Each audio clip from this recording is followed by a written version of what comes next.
Chapter 1. My name is Tom and I'm an orphan. You are listening at FameTV.info. The breeze blew the neat hedges on both sides of the road, and the street was silent and spotless under the afternoon sky.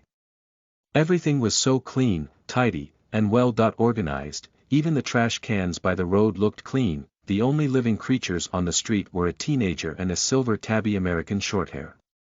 The teenager/'s clothes were very inappropriate. He was wearing a strange white short-sleeved shirt and a pair of tattered denim shorts, and he had long black hair. Although the boy/'s clothes didn't/t fit very well, it was clean, and his hair was long, but not greasy. At this moment, he was concentrating on rummaging through the trash can. As he rummaged, lines of words flashed in his mind. Beast meat +1 poultry +1 potato +1 carrot with unknown liquid on the outside +1 daily quest. Recycle ingredients completed, magic stone +10 teenager. I always felt that something extraordinary was mixed in. But all this has nothing to do with him, he is just a machine that has no emotions to complete tasks. But suddenly, the door in the courtyard opposite the trash can was opened, and a little girl with thick brown hair came out with a small bag of things. The girl stood in the garden and called to him through the fence. "Hello. My name is not Hi, my name is Tom," Tom yodeled. The girl puffed out her cheeks and looked a little unconvinced. "Okay, Tom. My mom made some little cakes, do you want to try them?" "Oh, yes, my name is Hermione, Hermione Jane Granger." Saying that, she shoved the bag of things in her hand into the boy/'s hand. Hearing the girl/'s name, Tom was stunned for a moment. He felt that something was surging in his mind, but he couldn't/t remember it. It felt like those boiling memories were locked. Hermione didn't/t notice the anomaly. She continued to talk non-stop. "Also, I don't/t think it/s a good idea to wander around every day. You can try to go to the city/s rescue station or orphanage to see if there is a possibility of being accepted, or find a small shop to be an apprentice." She looked glancing at the boy/'s face that was obviously no more than 14 years old. He hesitated for a while, and then said, "If you still have family, go back, your parents will definitely be very worried."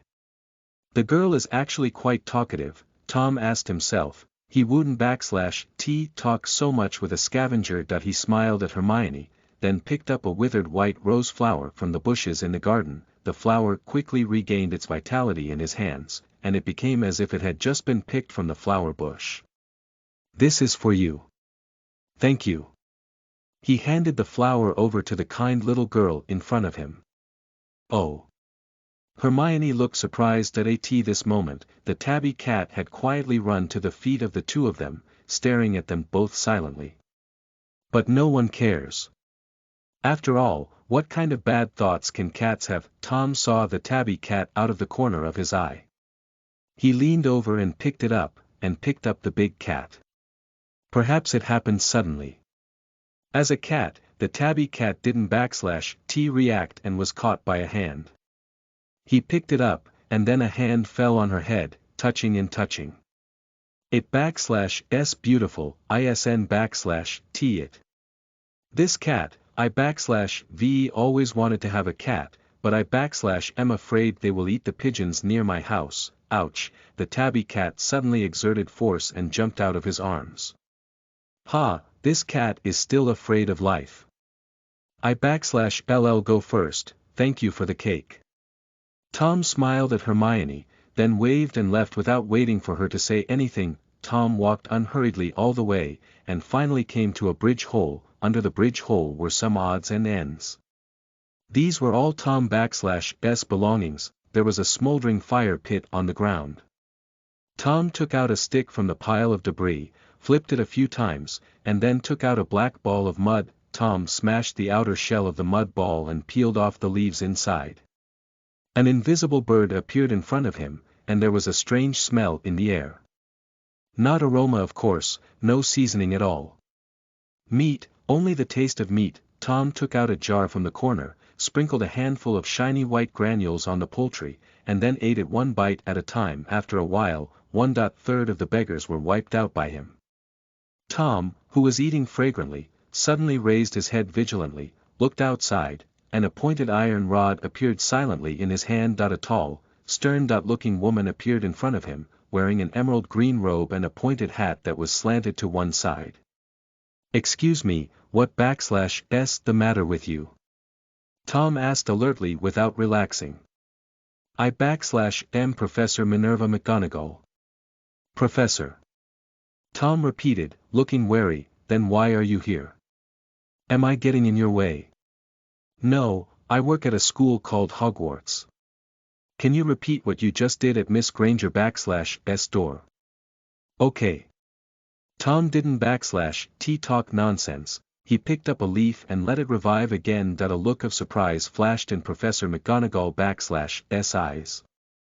"Sure enough. But you /re not on the list." Professor McGonagall fell into deep thought. For Professor McGonagall, since she had discovered the child, there was no reason to let it go, and even though he wasn't on the list of freshmen, she decided to admit him as well.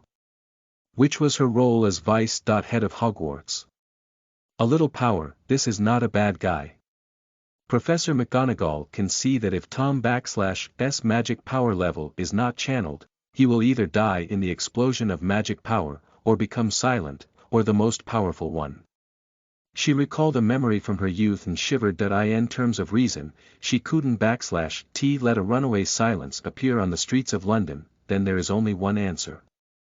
I/am here to invite you to the school where I work. That is, Hogwarts, and you were admitted to Hogwarts. It is a school that accepts students with special abilities.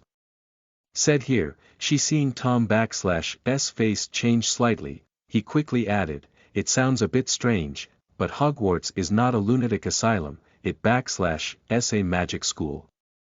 Tom was stunned, there was no expression on his face. Professor McGonagall seemed to suddenly remember something.